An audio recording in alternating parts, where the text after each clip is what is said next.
జాతరలో పొట్టేళ్ల తలకాయలు కోసినట్టు రప్ప రప్ప రప్ప రప ఏంది రపా రప రపా రప నరికేస్తాం. అది ఒక పోస్టరా? అదే సినిమా డైలాగ్ అనుకుంటా స్వామి. యా cinema dialogue? Pushpa 2 sir. Pushpa cinema dialogue అది. మరి నువ్వే చెప్తున్నావు స్వామి. అంటే ఇప్పుడు పుష్ప సినిమా డైలాగులు పెట్టినా కూడా తప్పేనా? అసలు డెమోక్రసీలో ఉన్నామా డెమోక్రసీలో లేమా స్వామి మనం? ఇది నాకు అర్థం కాదన్నా. అంటే పుష్ప సినిమా డైలాగులు పెట్టినా తప్పే, పుష్ప ఫోటోలు పెట్టినా తప్పే, గడ్డ మిట్టనే తప్పే, గడ్డ మిట్టనే తప్పే. ఏంది స్వామి ఇది? ఏ ప్రపంచంలో ఉన్నాము? ఇదంతా డెమోక్రసీలో ఉన్నామా డెమోక్రసీలో లేమా? సార్ ఆ పోస్టర్ పట్టుకున్న అతను కూడా టీడీపీ కుర్రాడు సార్. అంతకుముందు టీడీపీ నాయకుడితో కలిసి దిగిన ఫోటోలు కూడా బయటకు వచ్చాయి. అతను టీడీపీ కార్యకర్త, టీడీపీ సంబంధించిన మెంబర్షిప్ కార్డు కూడా ఉంది అతని. కానీ అతను మీ పార్టీ సంబంధించిన వ్యక్తిగా ఆ మనిషికి టీడీపీతో ఇంత ముందు గతంలో తిరిగిన ఫోటోలు కూడా ఉన్నాయా? మెంబర్షిప్ కూడా ఉంది సార్. మెంబర్షిప్ కూడా ఉంది సార్. ఆ టీడీపీ సభ్యుడు కూడా మెంబర్షిప్ కూడా ఉన్నాడా? అంటే దాని అర్థం వీళ్ళే పెట్టించినారా? పెదకూరపాడు నియోజకవర్గం సార్. ఓ టీడీపీ సభ్యత్వం కూడా ఉందా మరి?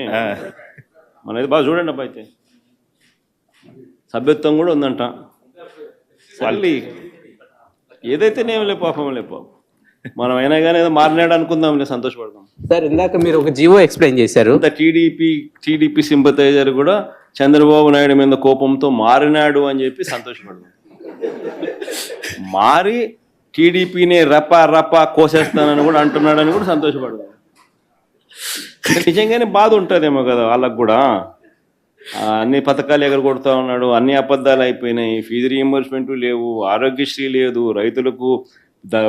రైతులకు పెట్టుబడి సహాయం రావడం లేదు, పెట్టుబడి గిట్టుబాటు ధరలు రావడం లేదు, మరో పక్క అబద్ధాలు మోసాలతో సూపర్ 6లు లేవు, సూపర్ 7లు లేవు.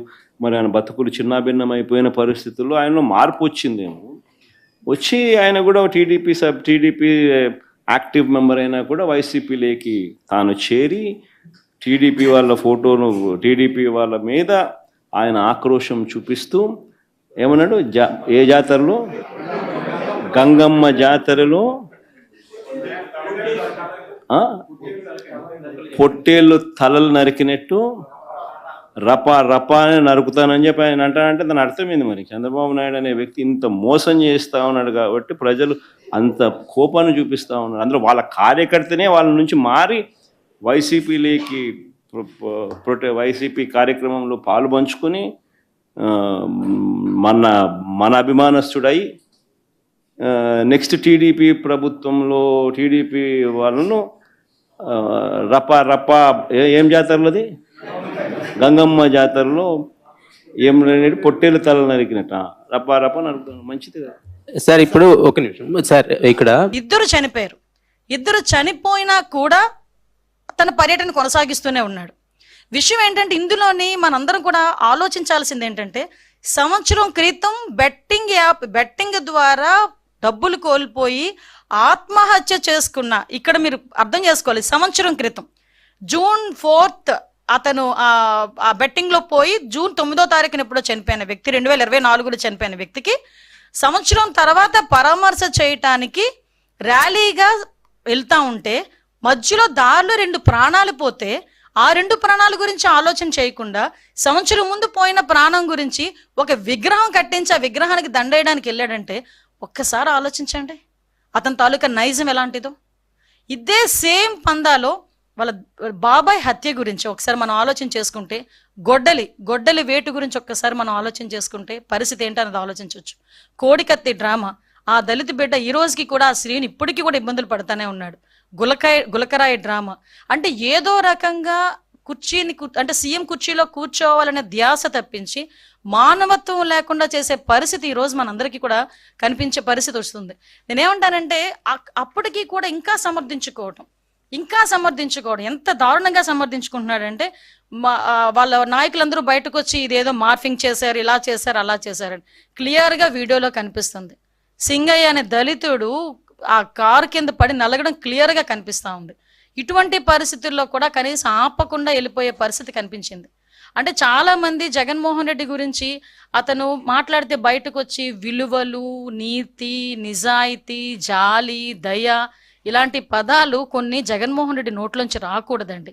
ఎందుకంటే ఈరోజు అటువంటి ఆ మాటలు మాట్లాడడానికి కూడా పూర్తిగా అర్హత లేనివాడు జగన్మోహన్ రెడ్డి.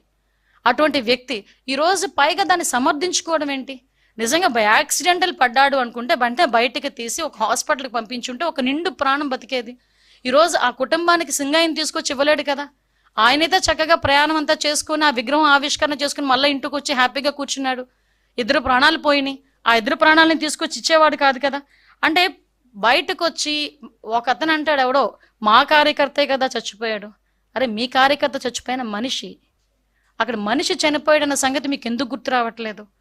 ఆ మనిషి చనిపోవడానికి కారణం ఆ నాయకుడే అన్న సంగతి ఎందుకు గుర్తు రావట్లేదు?